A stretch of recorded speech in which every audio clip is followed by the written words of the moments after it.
မင်္ဂလာပါရှင် ဒီကလေအိမ်မှာမင်္ဂဟိုကအရွက်တုတ်စားခြင်းလို့လေအဲ့ဒါဈေးတွေကိုတစ်ချက်သွားလိုက်တော့ဟင်းလူတွေလေးရတာတခြားမြစ်ခွာရဲ့တုတ်ပါတယ်ဆိုလို့ရှိရင်ပုံမှန်စားနေကြပေါ့နော်အဲ့ဒါနဲ့မင်းကဒီနေ့အဲ့ဒါမစားခြင်းတာနဲ့ဟင်းလူတွေတုတ်စားခြင်းလို့ဟင်းလူတွေဝယ်လာတယ်ဘလို့တုတ်လဲဆိုတာကိုတစ်ချက်ပြပေးမယ်နော်ဗီဒီယိုလေးဆုံးအောင်လိုက်ကြည့်လိုက်ပါကဲဒါမင်းအခုတုံးမဲ့ဟင်းနုံတွေလေးပေါ့နော်ဒါလေးကအကုန်လုံးဖြင်တင်ပြီးတော့ရေးဆေးပြီးသွားပြီးတေးချာလေးကိုဆေးရတယ်ဘာလို့ဟင်းနုံတွေကနည်းနည်းတဲပါတက်လို့လေအဲ့ဒါလေးပြီးသွားရင်မနော်ဟင်းနုံတွေကိုကြည့်လိုက်ဟိုမှာရေကြမှာဆိုလို့ရေလေးစစ်ထားတယ်နောက်တစ်ခုဒီထဲမှာအဓိကပါလာလေးတွေကနာမည်လေးပါမယ်ဒီမှာနာမည်ပါမယ်နောက်တစ်ခုကကြတော့စီချက်မှုေးလေးရှက်ထားတယ်ကြက်သွန်ဖြူစီချက်မှုေးလေးပါမယ်နောက်တစ်ခု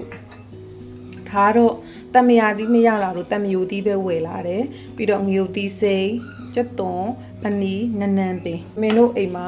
ရွှေပစွန်ကြောက်အဓိကရောင်းတာဆိုတော့အမှုံလေးတွေရှာထားတဲ့ဟာလေးနဲ့ပဲမင်းဒါတုတ်သွားမှာเนาะမတို့เนาะရွှေပစွန်ကြောက်အကောင်လေးတွေလည်းပါအမှုံနဲ့ပဲမင်းတုတ်သွားမှာဘယ်လိုရွှေပစွန်ကြောက်လိုချင်လဲဆိုရင်ရွှေပစွန်ကြောက်တော့ကုန်နေတယ်ဒီလိုမျိုးဟင်းချက်ကြောကွဲလို့လည်းခေါ်တယ်ပဲလို့ကျုပ်လို့ရှောင်းနေတယ်အဲ့ဒါလေးတွေလိုချင်တော့မင်းစီမှာရတယ်เนาะအဲ့ဒါလေးပါဆိုတော့အမေအဲ့ဒါလေးတွေနဲ့တုတ်တော့မယ်ဒီမှာရေနွေးဦးလေးလည်းတည်ထားလေးပြပြီးဒီမှာရေနွေးဦးလေးတည်ထားပြီเนาะမတို့ဟင်းနုနွယ်ကိုလေးမင်းတို့စိမ့်လေးဖြစ်အောင်လို့လေစားလေးနည်းနည်းလေးထည့်ပြီးတော့ပြုတ်မယ်เนาะဟင်းနုနွယ်လေးကိုမင်းတို့ထည့်ပြီးတော့ပြုတ်ပါမယ်ကဲမင်းဒီမှာနူးသွားပြီဆိုတော့ရေအေးလေးနဲ့ခံလိုက်မယ်เนาะမတို့ရေအေးလေးနဲ့နှစ်ထပ်လောက်စီးလို့ရှိရင်သူကလေကျွတ်ကလေးဖြစ်နေတာအဲ့ဒါလေးကိုရေလေးတစ်ချီချာလေးညှစ်လိုက်မယ်မင်းကလေဒီဟာလေးကိုဒီအမြင်အတိုင်းလေးလောက်ကလေးပဲတုပ်မယ်เนาะအရင်ကကြီးနဲ့မညှစ်လိုက်ဘူးချွဲသွားမှာဆိုတော့ဒါလေးကိုနည်းနည်းလေးဖွတ်ဖွာလေးလုပ်လိုက်မယ်ပေါ့เนาะလုံးကြီးဖြစ်မနေအောင်ကဲဒါလေးတွေအကုန်ရပြီးပြီဆိုတော့စိတ်နေတာပဲစားခြင်းစီရလေးတက်တုံကြီးလှီးမယ်တက်တုံကြီးလှီးတဲ့စကေးကိုကြည့်လိုက်တော့မတို့ကျွမ်းကျင်မကျင်ဆိုတာတက်တုံကြီးလေးကိုရေးဆေးမယ်ကဲစတုတ်တော့မယ်တက်တုံကြီးထဲမယ်ငရုတ်သီးအနီတောင်လေးထည့်မယ်လှအောင်လို့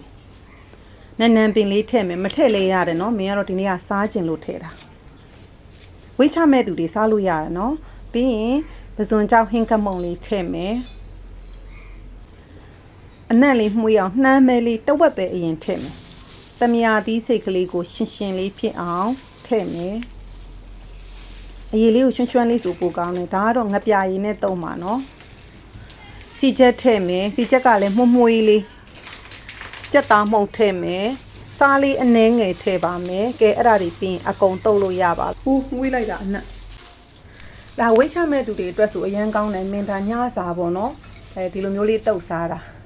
အနက်လေးမှုေးပြီးတော့စားကောင်းနေရောမတို့တခြားအရွက်တွေလည်းအဲ့လိုမျိုးလေးတုပ်စားလို့ရတယ်ကဲအကုန်ပြီးကမှလှလေးလှအောင်အနက်လေးပုံမွေးအောင်နှမ်းမဲလေးထည့်ပါမယ်ကဲအခုဆိုရင်အရန်စားခြင်းတရားကောင်းတဲ့ဟင်းနုနွယ်ရွက်တုပ်ကလေးကိုရပါပြီရှင်ကဲအခုဆိုရင်